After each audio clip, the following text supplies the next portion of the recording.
Brasil teve até hoje à tarde 7 constituições. A 8ª já está em vigor. De Brasília, o repórter Alexandre Garcia relembra um pouco da história das nossas constituições. Uma primavera nublada testemunhou o nascimento da nova Constituição brasileira. Uma Constituição que foi resultado da mais ampla negociação já feita na história das Constituições brasileiras. Essa negociação absorveu pressões e tensões políticas, econômicas e sociais.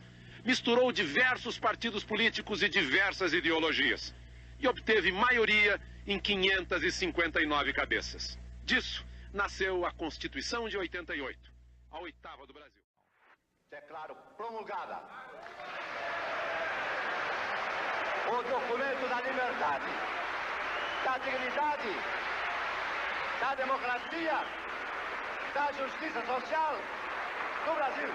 Que Deus nos ajude que isso se cumpra. Com o advento da nova Constituição brasileira, os direitos eleitorais, que antes eram oprimidos pela ditadura, passaram por vários avanços, assim como explica o professor Alexandre Francisco. Avançou muito, né? A gente tinha a Emenda Constitucional 01 de 69, ou a Constituição de 69, que ela praticamente acabou com as eleições, né? Nós tínhamos ali eleições indiretas, nomeações de interventores, e a Constituição de 88, ela veio resgatar o princípio da democracia no nosso país, né? No sentido que compete ao eleitor escolher os representantes. Então, nesse ponto, a Constituição de 88 foi um avanço enorme, que ela restaura a democracia no Brasil.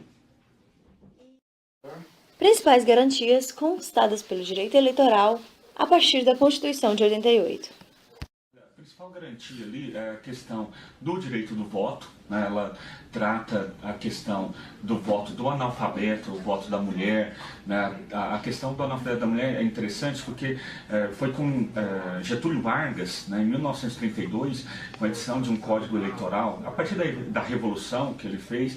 Então ele edita um código eleitoral estabelecendo o voto facultativo tanto para as mulheres quanto para os analfabetos. Então ele trata a mulher, a questão da mulher, da mesma forma como trata os analfabetos, né?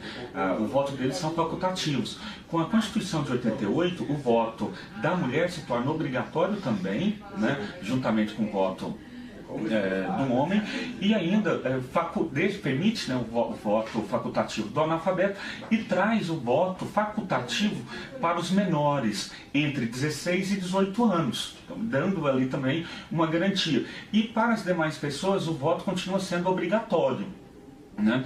A garantia de termos ali uma eleição a todo momento, né, no sentido de que acabando-se o mandato, né, a pessoa que for ocupar o cargo seguinte, o mandato seguinte, tem que passar pelo crivo das urnas. Então nós vamos ter sempre eleições, né? Eleições vai virar, a partir de 88, coisa corriqueira no Brasil. E além disso, a Constituição estabelece uma eleição com data fixa, né? Isso é, o primeiro turno sempre no primeiro domingo de outubro e o segundo turno, se houver, no último domingo de outubro do ano anterior ao início do mandato. Então, sempre desta forma. Além disso, com a Emenda Constitucional número 16, a Constituição estabelece a possibilidade de reeleição para cargos do Executivo. Até então, né, a reeleição somente era possível para cargos do Legislativo. Então, vereadores, deputados estaduais, deputados federais e senadores podem se candidatar de forma ininterrupta.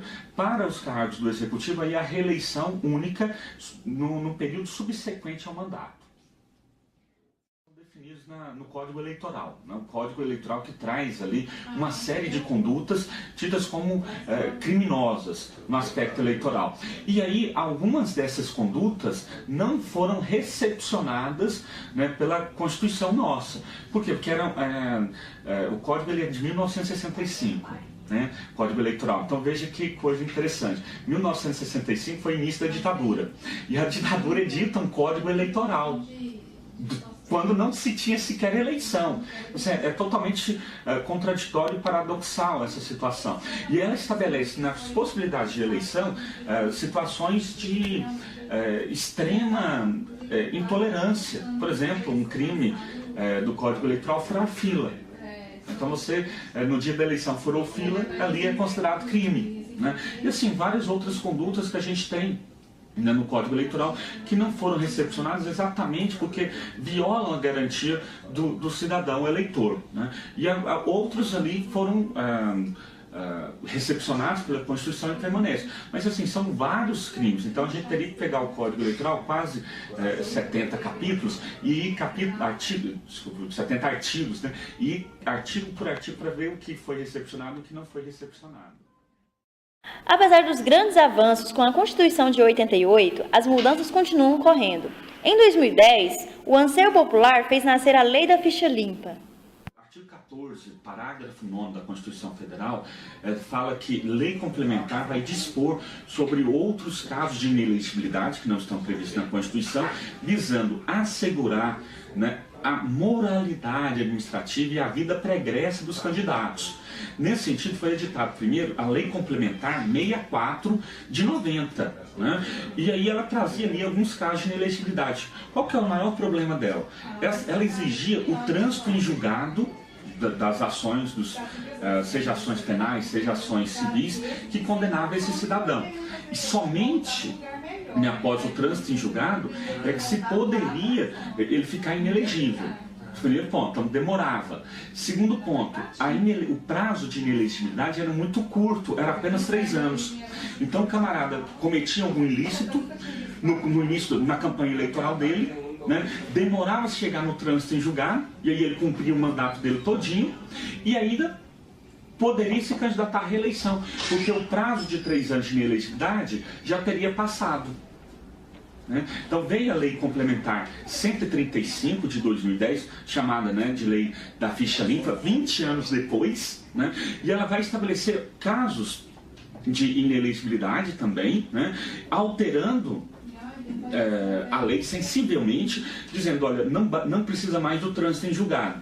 A partir da confirmação pelo tribunal, um tribunal confirmando, ele já se torna inelegível. Então não precisa mais do trânsito em julgado, apenas uma decisão colegiada.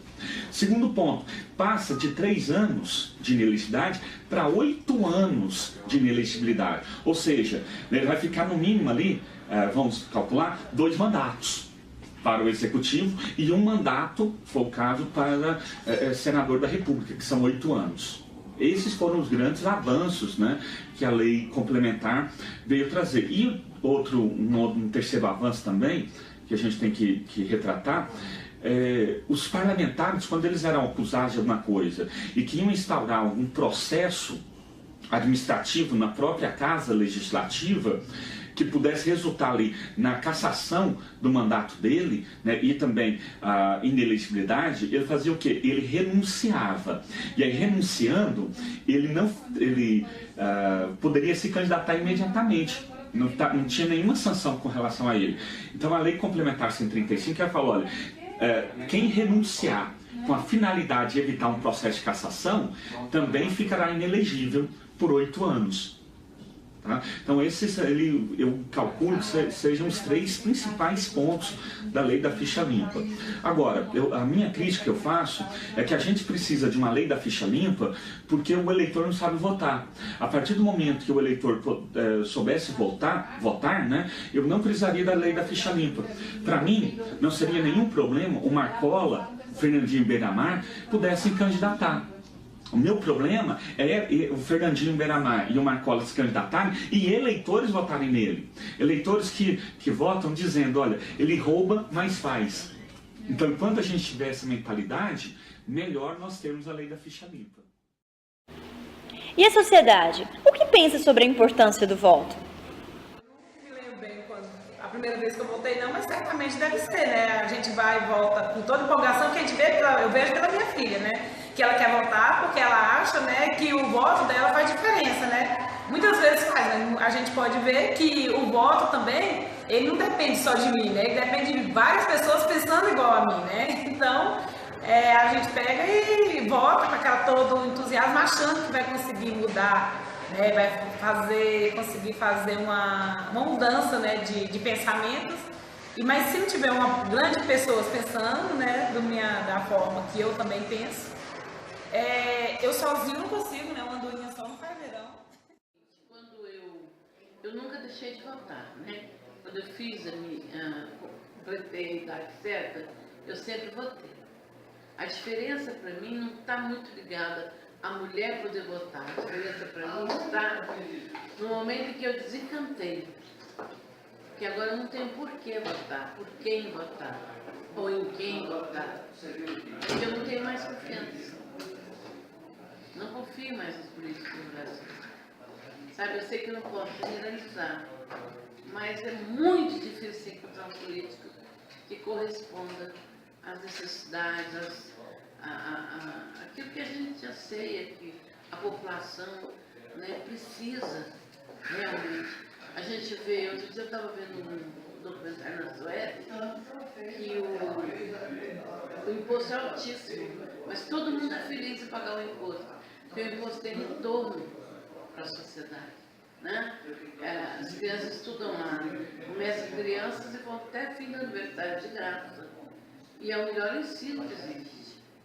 A cidade tem, o país tem qualidade de vida, porque tudo é retornado, tudo é pensado nos habitantes, na população, porque todo imposto é aplicado. E aqui? E o direito eleitoral como participação popular, eu vejo que ele vai evoluir a partir do momento que o próprio cidadão evolua, né, no sentido de votar e escolher bem os seus candidatos. Não escolher o candidato, né, porque é bonito, porque, né, tá prometendo muitos mundos e fundos, mas porque o eleitor percebe naquelas propostas o que pode ser factível ou não. As eleições no Brasil são realizadas através do voto direto, secreto e obrigatório. Os cargos eletivos possuem mandatos de 4 anos, com exceção do cargo de senador, que tem mandato de 8 anos. No Brasil, as eleições são realizadas de 2 em 2 anos, divididas da seguinte forma: eleições federais e estaduais, que elegem o presidente e o vice-presidente, 3 senadores para cada uma das 27 unidades da federação, deputados federais, proporcionais à população do estado, devendo ter entre 8 e 70 cadeiras por unidade federativa, governadores e vice-governadores, deputados estaduais, proporcionais à população do estado, e eleições municipais, que elegem prefeitos e vice-prefeitos, e vereadores, proporcionais à população do município. Os candidatos devem ser filiados a um dos 32 partidos políticos existentes no Brasil. Entre os principais direitos eleitorais conquistados a partir da Constituição de 1988 estão: voto facultativo para jovens entre 16 e 18 anos, maiores de 70 anos e analfabetos. Também a redução do mandato de presidente de 5 para 4 anos. Para os cargos de presidente, senador, governador e prefeito, o sistema adotado é o majoritário, onde o candidato eleito é o que consegue a maioria absoluta dos votos. Para os cargos de presidente, governador e prefeito, caso o primeiro colocado não obtenha a maioria absoluta dos votos, haverá segundo turno. Para deputados federais e vereadores, o sistema adotado é o proporcional de lista aberta.